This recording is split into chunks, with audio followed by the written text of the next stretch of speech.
Good morning, everyone. Welcome to Higher Moment Mastermind. I am Cheryl Lotzar, happy to host you today and joined by Vern Schellinger, our expert networker. So we're going to take your questions as always and, see where we go. Oh, Ty just left us. All right, Ty, hope he comes back. So Karen, Scott, or Eric, do you want to open us up with a job search question? Actually, you know what, before we do that, Vern and I were chatting before the call and we were talking about networking and, I know we talk about networking on this call and how important it is. And there's this concept that, Vern has in his context count methodology that they call a dormant relationship. And it's somebody that you haven't talked to in a long time, but it could be easily resurrected if you had a warm relationship with them the last time you talked to them. And I had that happen to me twice recently in the last month or something, where there were two colleagues in the organizational development space. And I hadn't talked to them, they're consultants, and I hadn't talked to them in a number of years. And they came back into my life through just two completely different, angles. And we had, Zoom coffee and we, caught up and said, oh, what are you doing these days and whatever. And I was telling them about what I'm up to. And they didn't, I guess, either know or remember some of the practice areas that I had in my business. And then within the last couple of weeks, both women have now referred business to me. And I say that because that would not have happened had I not had those resurrected kind of conversations. You never know. So just because you haven't talked to somebody in a while, it could be 5 years, it could be 10 years, it could be 25 years. As long as you left on good terms, you can resurrect that relationship. And I highly recommend that you look through your LinkedIn contacts and see who you haven't talked to in a while, just kind of shout out and say, hey, it's been a long time, wondered how you're doing. Have a Zoom call, ask them questions about themselves, share with them what's going on with you. You never know where that relationship could lead. So Vern, any thoughts on that? The other place to look for dormant relationships is go through your resume. Go back, through the first job you had, the second job you had. Yep. Who was your supervisor? Who was your boss? Did you have a good relationship with him or her? That's the other place, because those people really do know you because you worked with them. So that's the other good source. Absolutely. Anybody have any experiences with resurrecting a dormant relationship? Or like the kind of the blast from the past conversation? Yeah.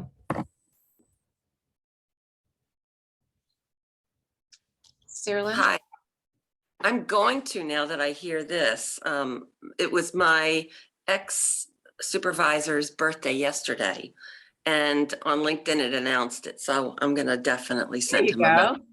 Yeah. Send him a message. See if you can have a coffee, a Zoom coffee. Yeah. Okay. Or a real one. The weather's right. Happy birthday. Love to catch up and see, how you're doing. It's simple as that. Exactly.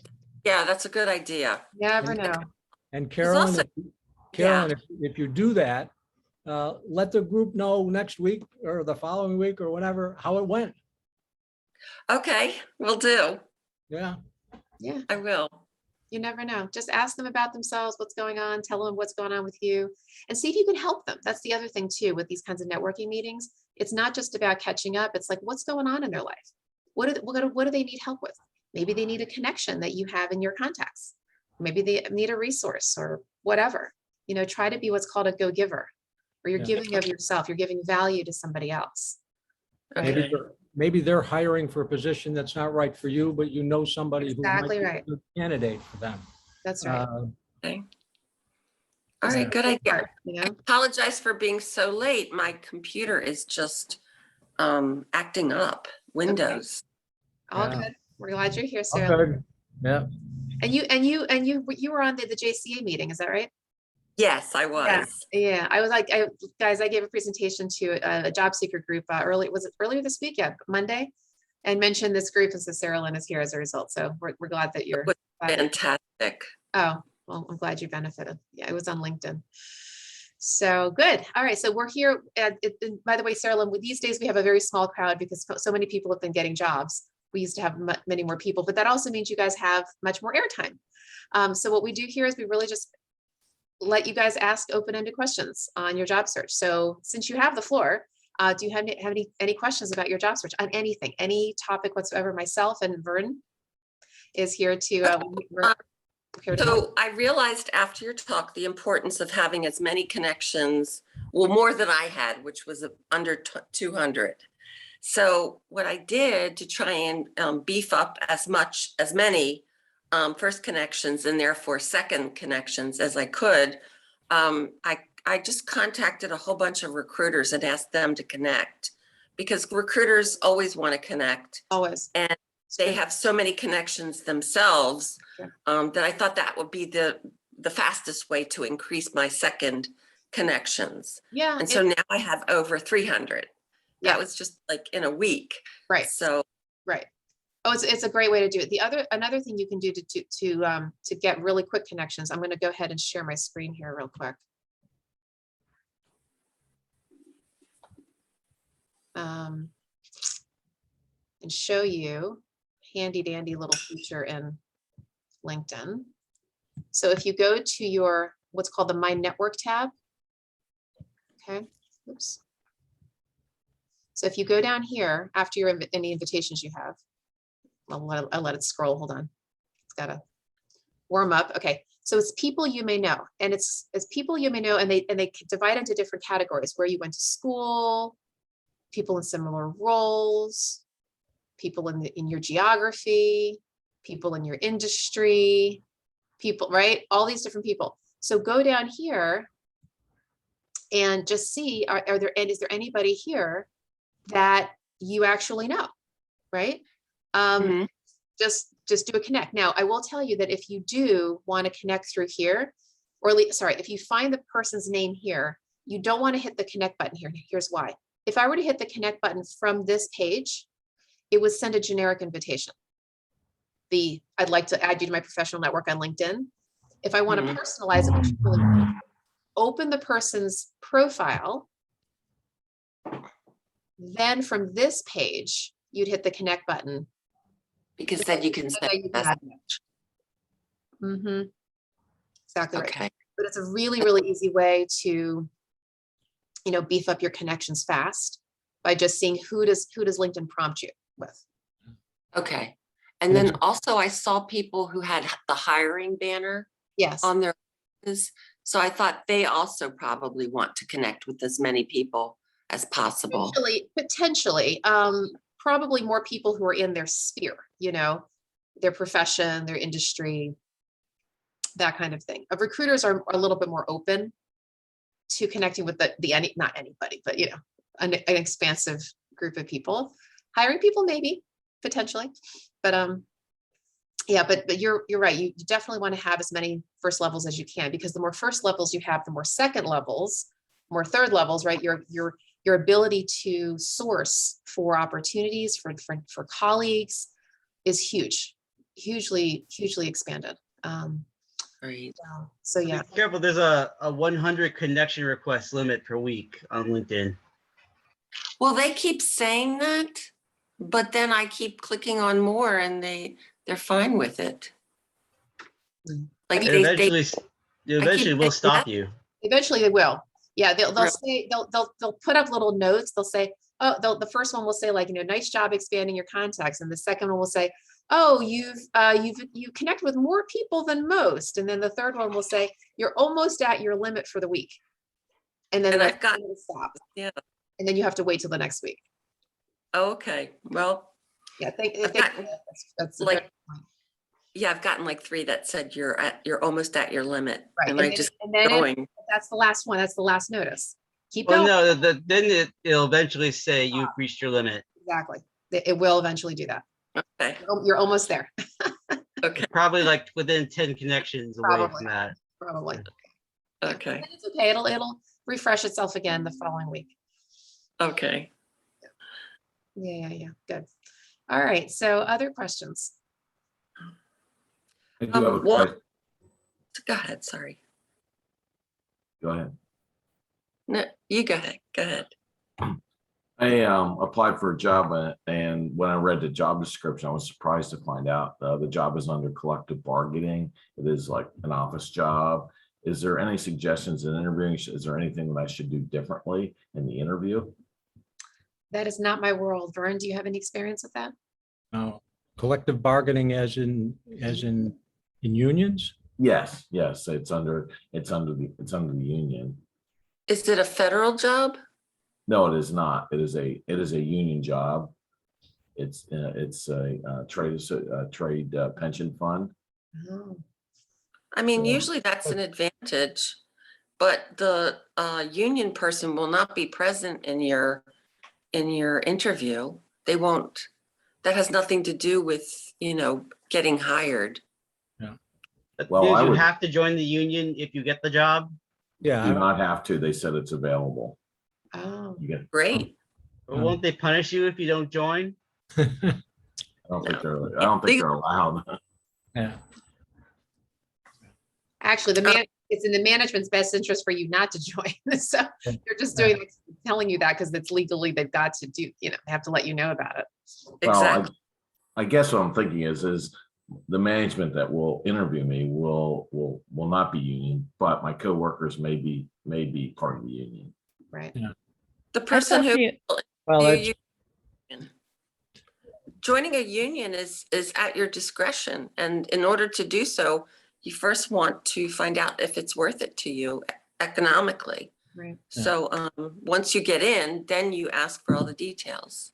well, and Ty, the other thing is, I mean, if you're interviewing for the job, that's got to be part of all of the questions you're gonna ask about the job and find out exactly what the situation is. And it sounds like you need more information before you can, I mean, first of all, find out about the job. If you think it's a great Right. job, you match up well with it, and you really think you could do a good job, then, okay, there's this collective bargaining thing.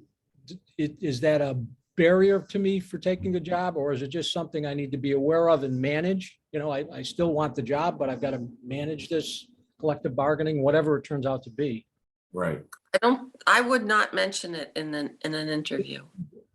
Well, I'm not going to bring it up Oh. unless they do. Exactly. Well, I was going to say, usually it means that you have to pay dues if you're going to be a union member. Right. That's right. And I'm and not- in order to do that, you find out if it's worth it to Right. you once you're in. I'm not so concerned about that. More concerned about if they throw out a general question. What do you think about unions? I can't imagine that they would do that. Okay. No, no. yeah. And again, just to clarify, Ty, it's not something I would bring up, as Carolyn said, right from the beginning.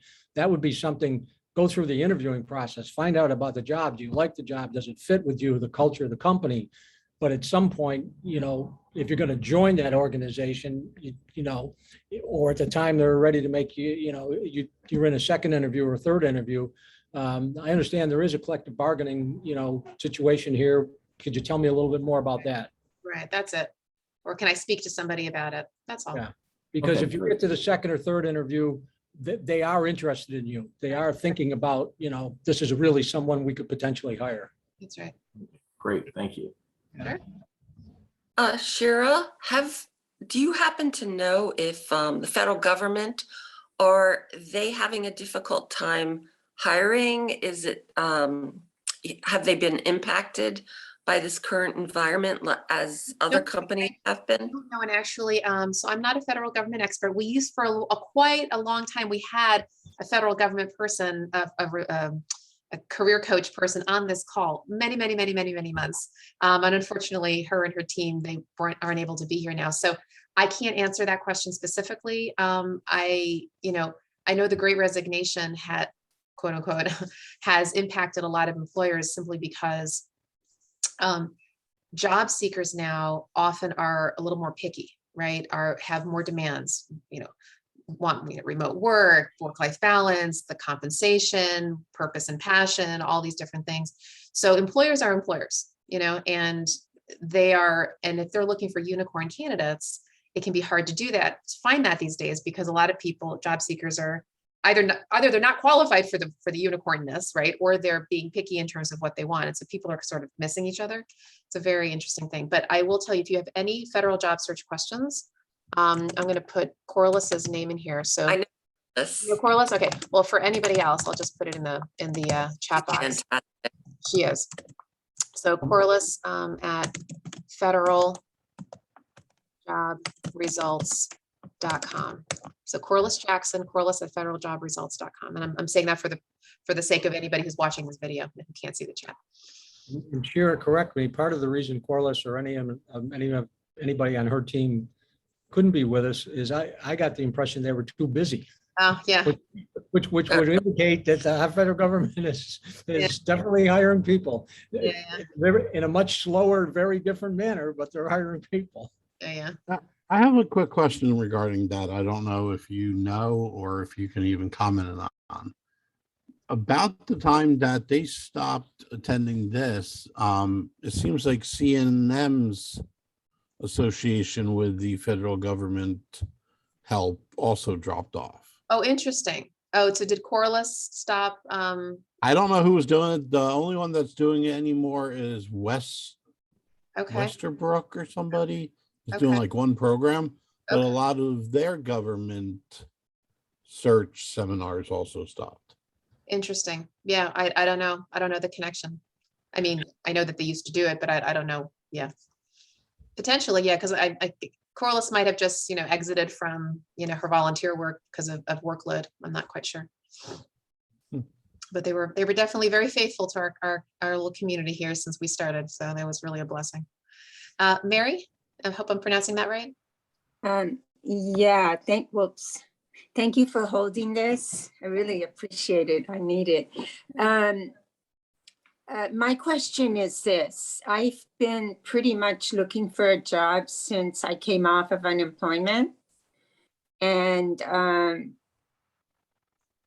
prior to going to unemployment, I was doing, I don't know if you're familiar with it, Instacart. That's a shopper to go pick up groceries for people. I really like doing that. But prior to that, I had a long career in real estate, but I don't want to go back to that because it has a lot of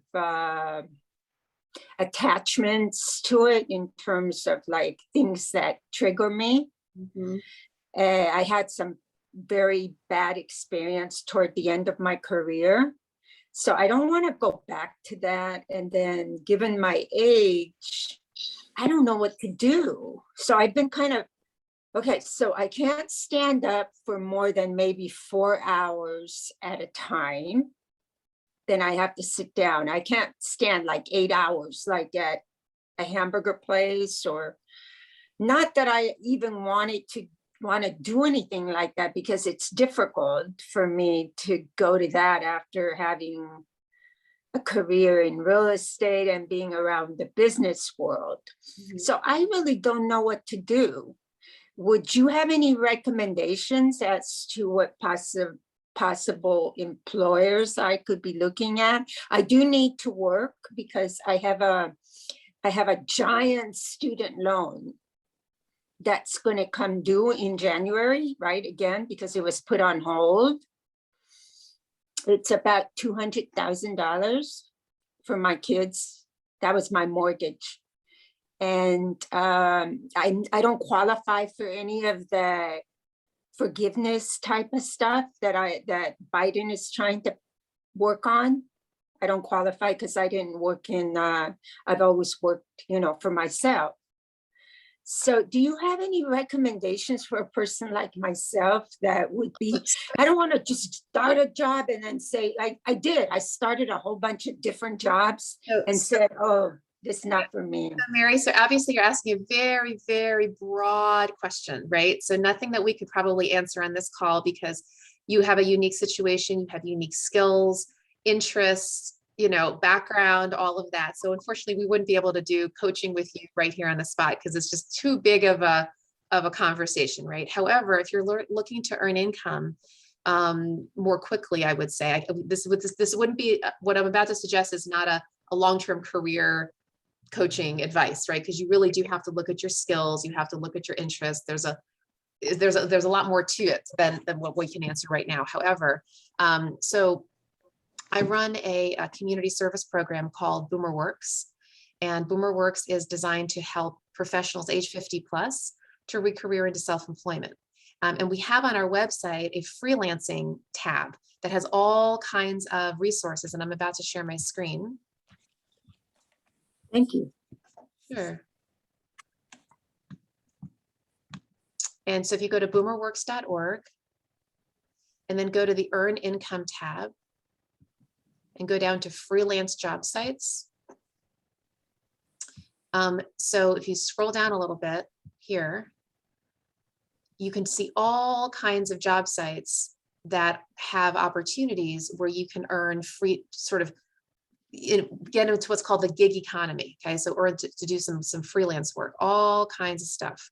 And it goes on and on and on and on. So I would highly recommend that you go here and look through some things, see what what kind of income you could be earning, right? Even from home. All right. Thank you. That's so boomerwork.com.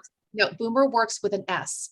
BOOMERWORKS.org.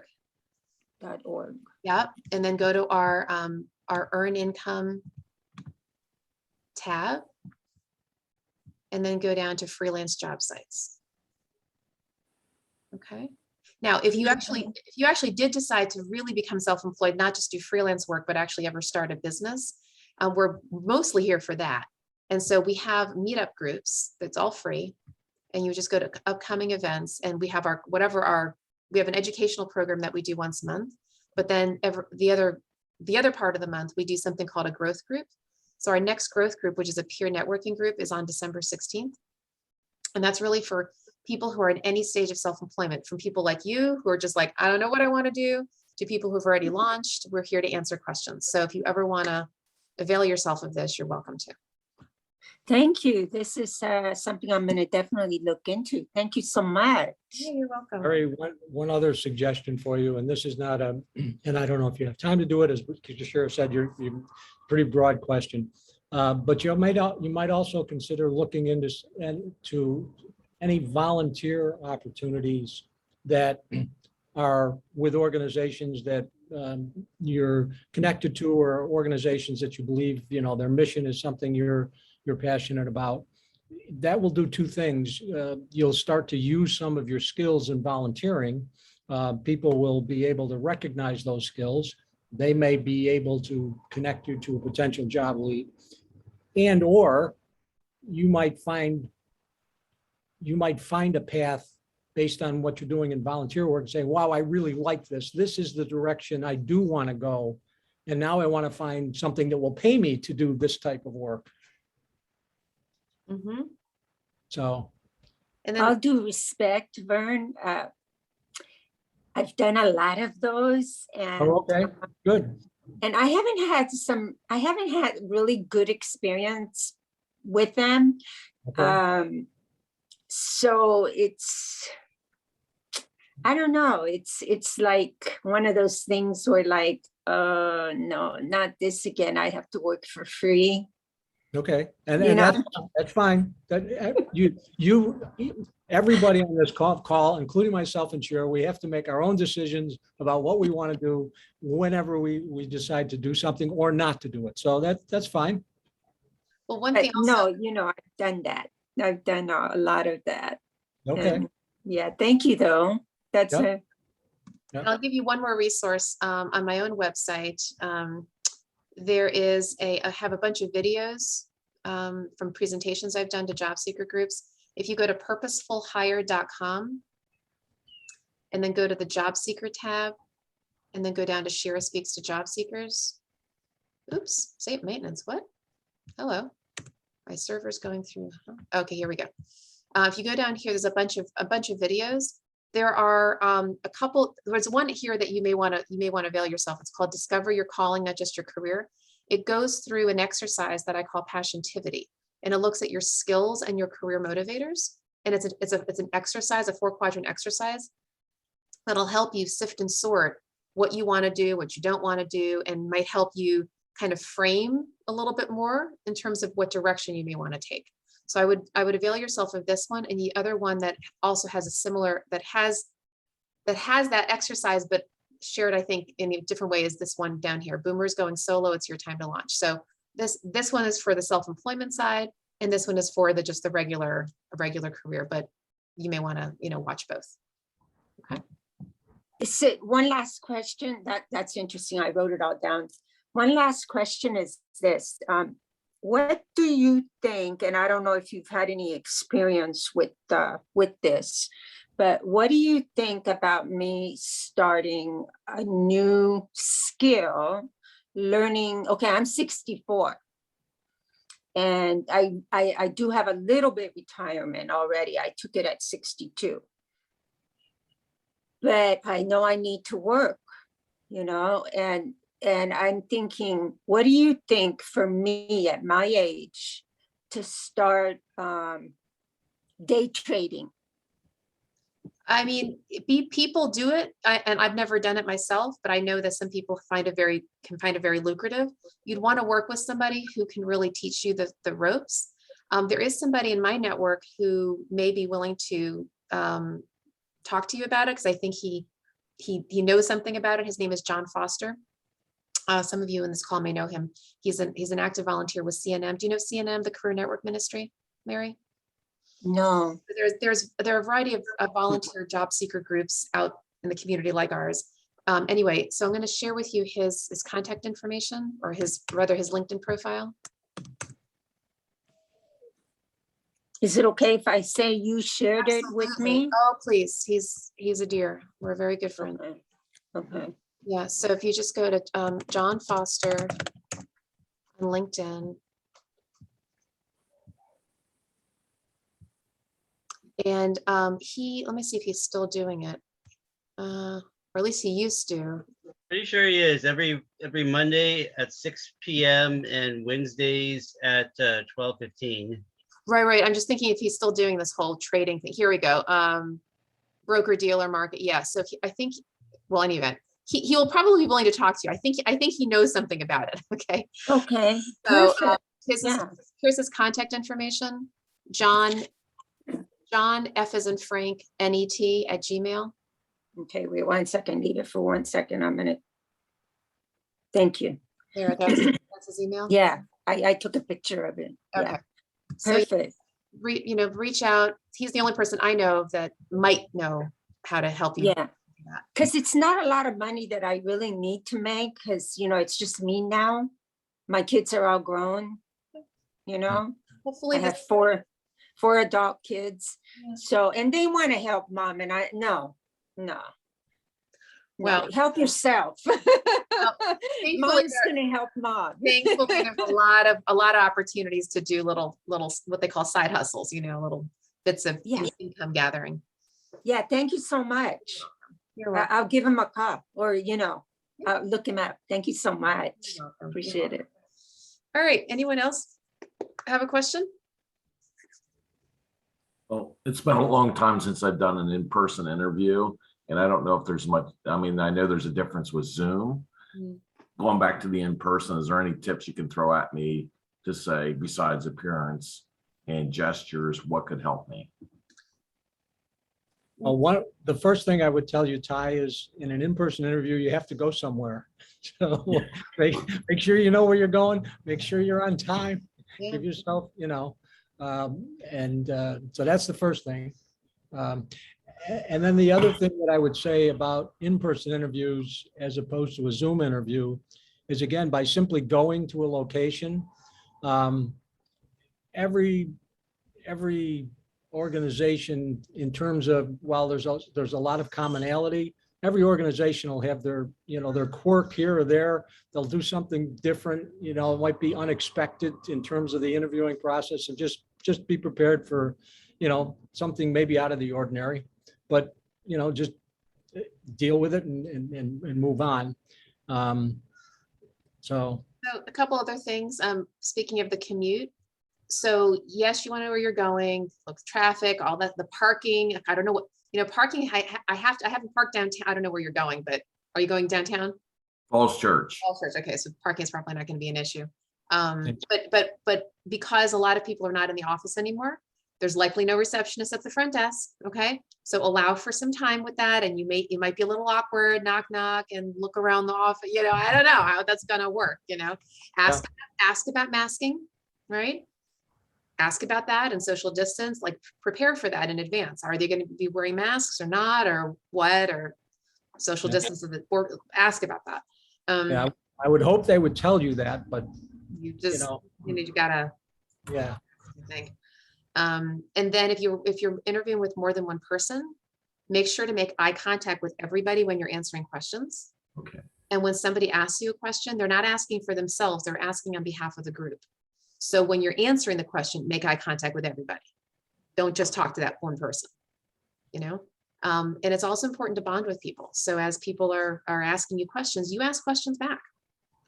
Right? Ask strategic questions about the organization. Do your homework. Really think things through. Ask about how the role, will help them achieve their strategic objectives. Ask about the people in the room. Who's your coworkers? How are you going to be engaging with them? Bond with them as much as possible. Why do they enjoy working there? How can you help them to achieve their goals? Those kinds of things. what does success look like in this role? Right.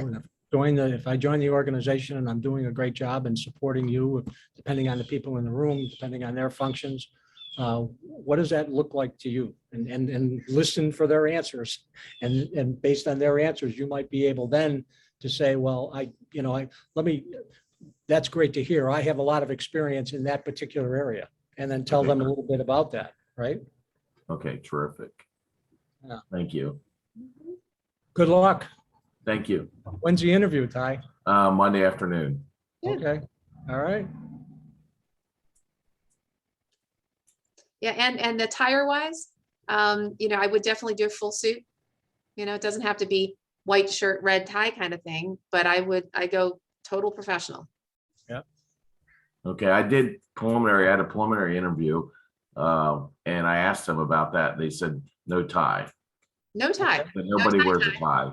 no So tie. I thought I'd wear a jacket with a nice shirt. That's what they said. Okay, then fine, if that's what they, But that's a good question. That's definitely a good point. Yeah, well, and again, in my recommendation, any job seeker, if you don't know, if you don't know and you haven't gotten any information, as Shira said, wear a tie, wear a shirt. You can always take off the jacket. You can always take off the tie. But you can't That's put good one point. on. You can't put one on if you don't have it, and they're expecting it. So, Great. yeah. Thank you. all right, other questions?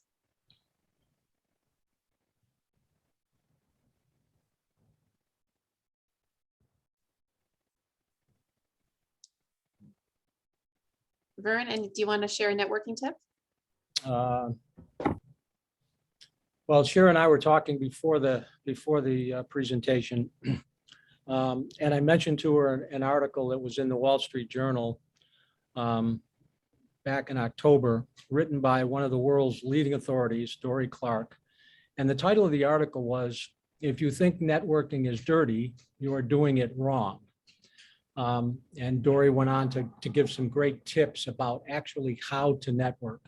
And so the more you can learn about networking, and this is the reason why some people struggle with networking, because they simply don't know how to do it. And if you don't know how to do it and you try it and you have a bad experience, then a bad experience leads to, I don't like this, therefore I'm not going to do it. And yet, all of the research shows that, especially in the job search, networking is critical. So the best tip I can give you is as you get into networking, and this is one of the mistakes people make, they just jump into it without planning or thinking about it. If you're going to a networking event, or if you're meeting a person one-on-one, do some preparation. Think about, who are you meeting with? Look up their LinkedIn profile, find out things that you may ask them questions about, things that you're curious about. The more you learn about who they are, the more likely you can give back to them. And in the best networking conversations, they'll ask you questions about you and you'll be teaching them. about who you are, what you're all about, what your skills are.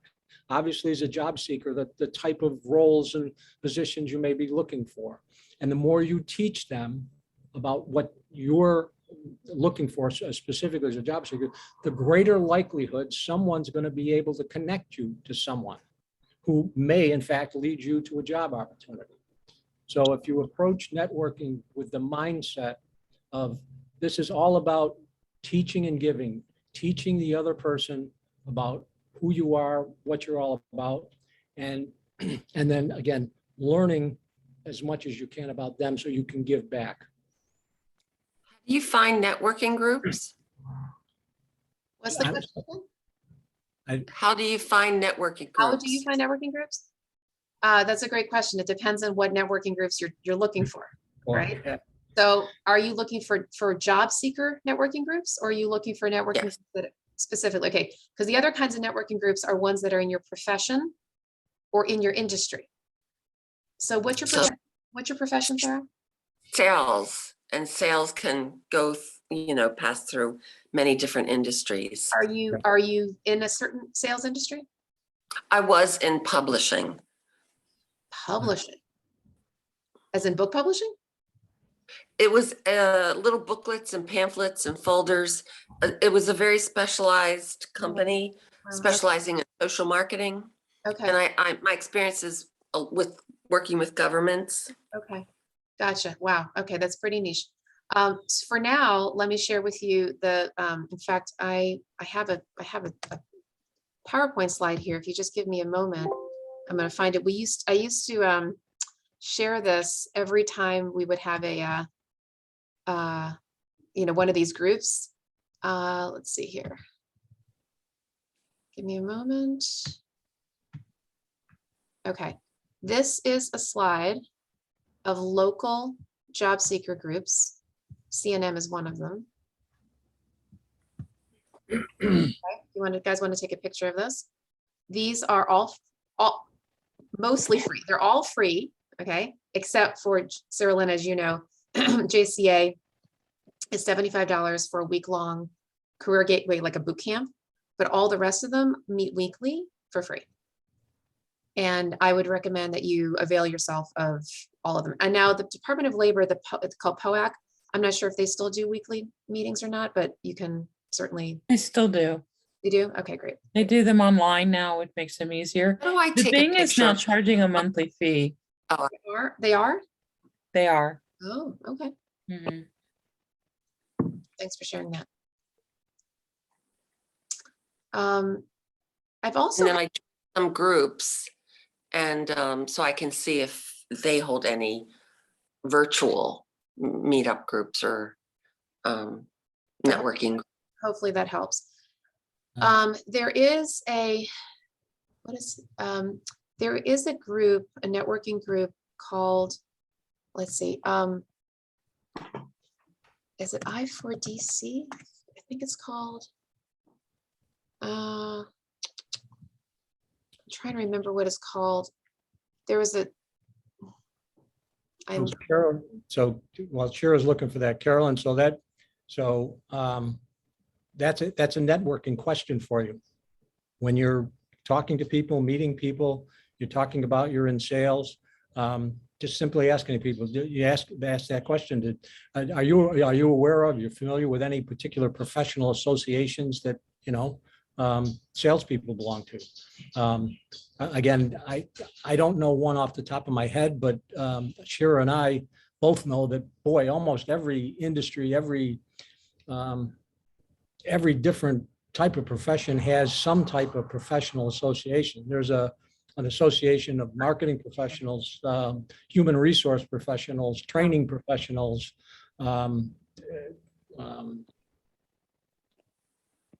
So there is a gentleman named Basil Lemba. He is a networker's networker, and he has this group. The Ultimate Networking Breakfast Club. I think that's what he calls it here. And he's been doing it for a very, very long time. I don't know if he's doing it in person anymore, Okay. but I would look him up. So again, it's Basilimba. What was the group called again? Well, it looks like it's called Business. Let's see here. BL, it said, It says BL Marketing Enterprises. the Ultima Nova Business Expo. Ultimate Networking Breakfast Club. I guess that's what he calls it. Mhm. Okay, this is great. So that's something for you as well. But again, to Vern's point, ask people in your network as you're going around, do you belong to a networking group? Just ask people.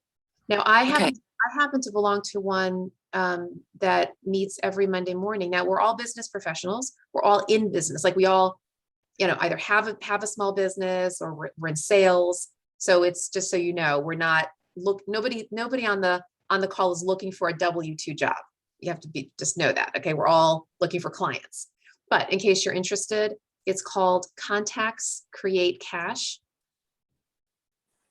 Contacts Create Cash. Although actually there was a couple people who were not looking for sales, we're not looking for clients. So maybe it would be okay for you. Let me give you the Zoom link. You can just show up. I'm going to put it in the chat box here. So it's a lovely little group, actually. Contacts Create Cash. And that's the Zoom link. And what happens is there's normally like, 25 people or so that show up. It's every Monday morning from 9:45 to 11. So 9:45 to 11. And what happens is the host, her name is Marie Benoit, she opens up with just an interesting business topic. Like she'll play a TED talk or she'll read an article or whatever on some business topic. And we all talk about it for like an hour or 45 minutes rather. And then she will, maybe more like 30 minutes, but anyway. And then for the remaining 30 minutes at the end, she will have everybody go around the Zoom room and we all introduce ourselves. Do very quick, like 45-second, hi, my name is, here's what I do. So you'd have to have a little elevator pitch ready to go, short and sweet. So for any networking group you go to, you don't want to have a long story. Well, here's my history, my past, when I'm looking. Nope, it's gotta be super short. Hi, my name is Sarah Lynn Wasserman. I'm seeking opportunities and blah, blah, blah. A good lead for me would be this, done. Really, really simple. Okay, because everybody wants to know what you're looking for. They don't need to know your past history, just where you're going. Okay. Okay. I have a Awesome. question. Thanks. Yeah, sure. Oh, sorry. Go ahead. No, you're- Sorry. You're good, Mary. Oh, you good? Okay. I was thinking this is a little bit out of that section, but what's the job trends right now? What's going on with the job market? I'm hearing, the news has its version. Here's what's going on, Mary. There are tons Huh? and tons and tons of jobs out there now. Let me just say that. Let me first of all say tons of jobs. However, the jobs that are out there are niche in the sense that employers are looking for what they call unicorn candidates, okay?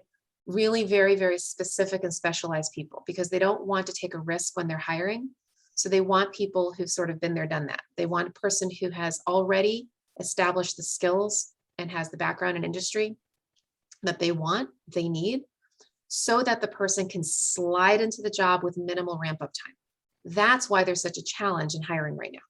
So there are a lot of people looking and a lot of jobs out there, but a lot of times we're going like this because they're looking for niche things. That said, there are a lot of people getting jobs. Okay, so it is happening. People are landing.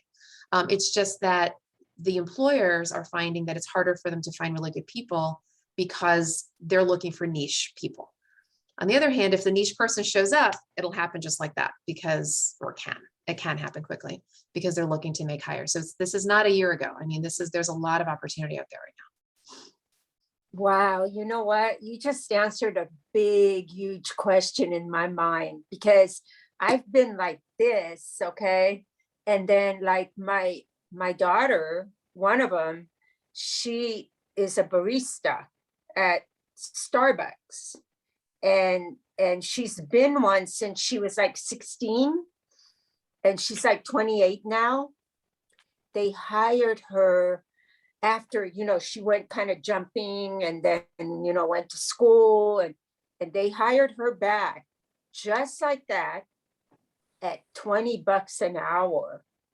People are upping, they're upping their salaries now because in retail in particular, there is such a worker shortage. I mean, such a worker shortage that there are more and more companies that are upping their hourly rates to recruit candidates. But it was specialized. That's what she knows how to do it. She does it well. Yeah. My son-in-law, he does the dispensary. Get this. He knows all about marijuana and he knows a lot about it. They hired him at $25 an hour.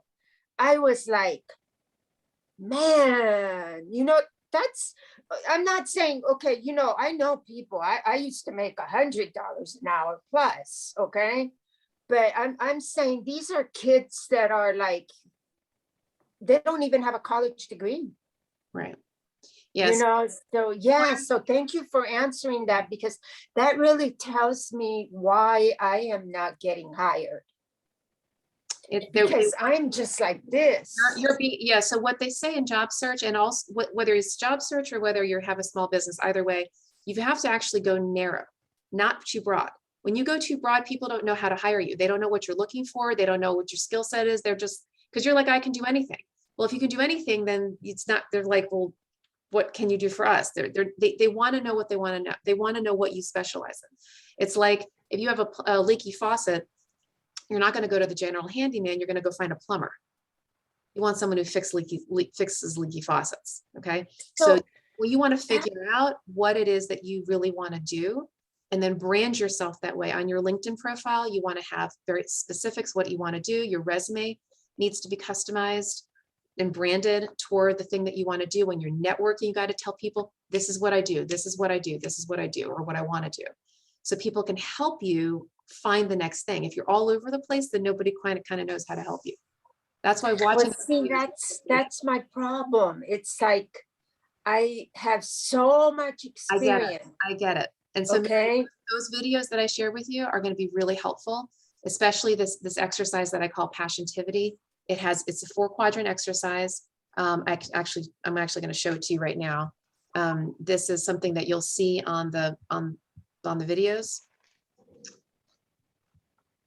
And it's a really good way to help figure out what you want to do and what you want to brand, how you want to brand yourself. So you look at areas of high engagement. So the skills that you're great at and you love to do, go in here. The skills that you're great at and you tolerate, go in here. The skills that you're not so great at and you feel like you either want to or need to be better at, go here in professional development. And then low skill, low motivation, you're not so great at it, don't want to do it, goes into disengagement. You fill out this exercise with your hard skills, meaning the things that you do well, or the things that you do, whether you do it well or not.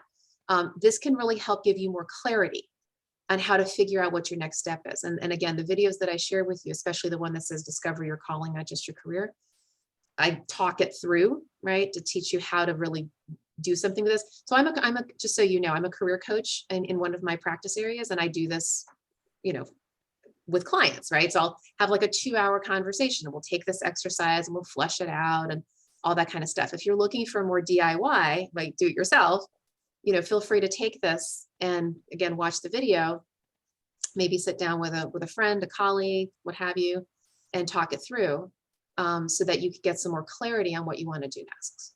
On what you want to so Shira, I did this on is different one on you know, what do you call those, the one stop, you know, the and it came out something totally different than what I've been doing all my life. Well, Mary, let me stop.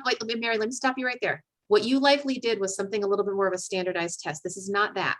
This actually, no, this has nothing to do with that. You fill this out with your skills.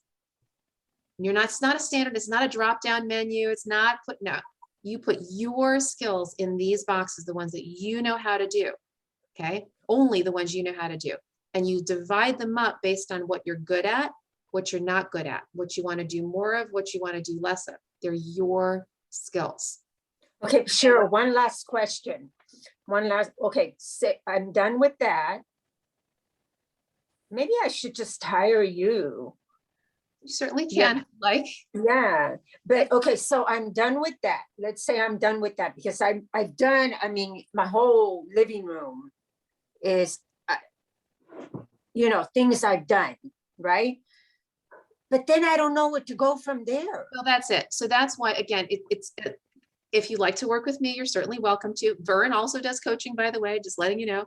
Or, you know, if you can't afford us, then you can do it, you know, with somebody. It is very helpful to have an external person, that's for sure.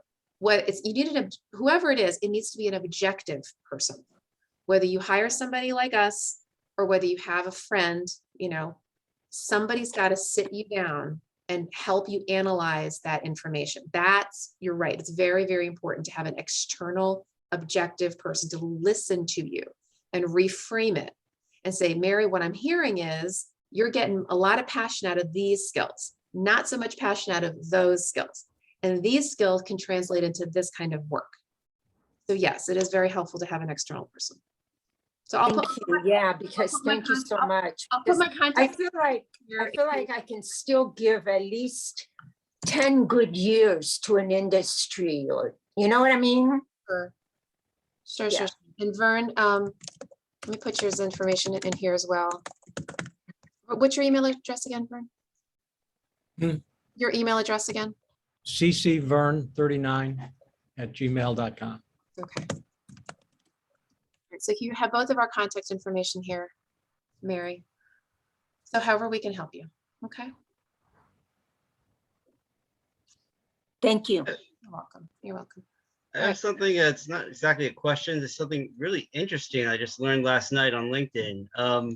That apparently, well, I'm in this interview group, and I noticed that one time the host of the interview practice group says that some people just have a natural smile that their face falls into, and he likes it with me. And last night I saw something on LinkedIn about how to do a natural smile. It's just put your tongue to your roof of your mouth, and you're more likely, just your face will merge into a natural smile. And like, that's the Okay. secret. That's how they do it. Wow. When they just not even trying to smile, just hold your tongue to your roof of your mouth. That's funny. I never knew that. Well, smiling is very helpful when you're Yes, networking. it is. Yes, it is. Yeah, that's right. Okay. Any other questions before we wrap up?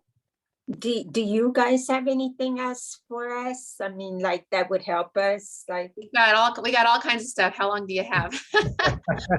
Yeah, we have lots and lots of content that we could share. Honestly, Mary, those videos, seriously, the videos that I shared with you, go through any or all of them. There's so much content in there. Vern, do you have any videos of yours? I don't have any videos, no. Okay. Well, again, Mary, there's just so much there on that my Okay. entire website. Hours of information from networking, LinkedIn training, resume building, interview strategies, just all kinds of stuff. I would really. yeah, because LinkedIn is like, oh my God. Yeah, so that presentation, I call it, I'll share with you here. Go back to that website I mentioned, purposefulhire.com, right? Yeah, LinkedIn has got me like, Mary, my brain is, Mary, if you go here, purposefulhire.com, again, go to Shira Speaks to Job Seekers, and then go down here. This one is called Using LinkedIn Like a Pro. It's a 2-hour presentation I gave to actually the group that Sarah just came from, the JCA. I gave this. I recommend it for every single person. Thank you. I've Yeah. watched mine 3 times Okay. now. Yeah, so this is the one I gave a number of months ago. It's the same content. Using LinkedIn Like a Pro. I show you everything from everything from how to brand yourself on LinkedIn to how to use the LinkedIn database to go find other people to search and, you know, kind of almost be like your own recruiter. It's okay, like I will opening up a definitely window, try that. you I know. will definitely try that because somebody also asked, I mean, recommended a book called LinkedIn for Dummies. Okay. But I'm definitely gonna go on this. I think it's a little more my style. So, okay. Quick Thank question, you. for you, Shira. Mhm. I just want to understand how to understand the difference between boomerworks.org and Purposeful Hire. What's the Thank you. Purposeful Hire is my business. For profit, it's a regular business. I have multiple practice areas. I'm a career coach. I'm a recruiter. I'm an executive coach. I do all small business coaching. So that's my actual business. It's how I earn a living. Okay. Boomerworks is a passion project. It's a volunteer organization. It is community service. I don't make any money from it. I don't want to make any money from it. It's just a community give back. Vern has actually been one of our speakers. We have lots of wonderful people who help out. It's a total DIY thing, but it's literally just my community service side of my life. Okay. Thanks. Okay. All right, good. Well, with that, Lots of good information, guys. You Good. can't imagine. Welcome. Thank you. we're delighted to help. So we always end this call. If anybody wants to stay on for a short prayer call, I lead one right after this formal session. So if you want to stay on, you are certainly welcome. Otherwise, we look forward to seeing you next week. All righty. Thank you. All right. Bye, everybody.